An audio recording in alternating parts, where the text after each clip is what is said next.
नमस्ते दोस्तों। आज हम एक छठ पूजा का गीत सुना रहे हूँ। कोसी भरने के टाइम ना, लेकिन मैं मेरे भतीजा आज कोसी भराए के गाँव में और मैं नहीं जा पाई हूँ, तो इसलिए गीत बना रही हूँ। और जो कोई भी भाई भतीजा देखेंगे सबके लिए है, तो सब लोग बजाइएगा। और ये मेरे सारे प्यारे भतीजे भतीजी सबके लिए है गाना, आप लोग बजाइएगा। त कोसी भर चलेली रेनुआ देई, गुठी भरा साड़ी भीजे, गुठी भरा साड़ी भीजे।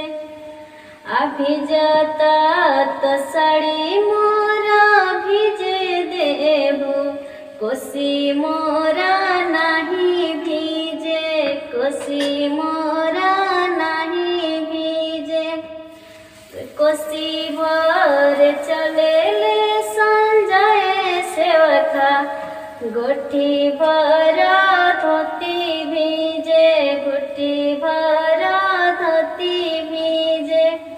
भिजता त धोती मोरा भीजे देहू, कोसी मोरा नहीं भीजे, कोसी मोरा नहीं भीजे।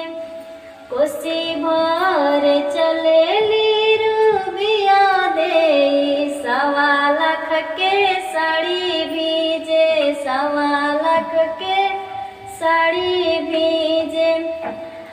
अभिजता त साड़ी मोरा भीजे देहू, कोसी मोरा नहीं भीजे, कोसी मोरा नहीं भीजे।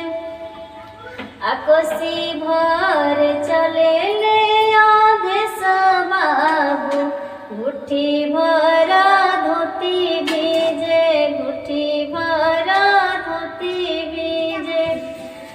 कोसी भर चलेले पीयूष बाबू, गुठी भरा धोती भीजे, गुठी भरा धोती भीजे।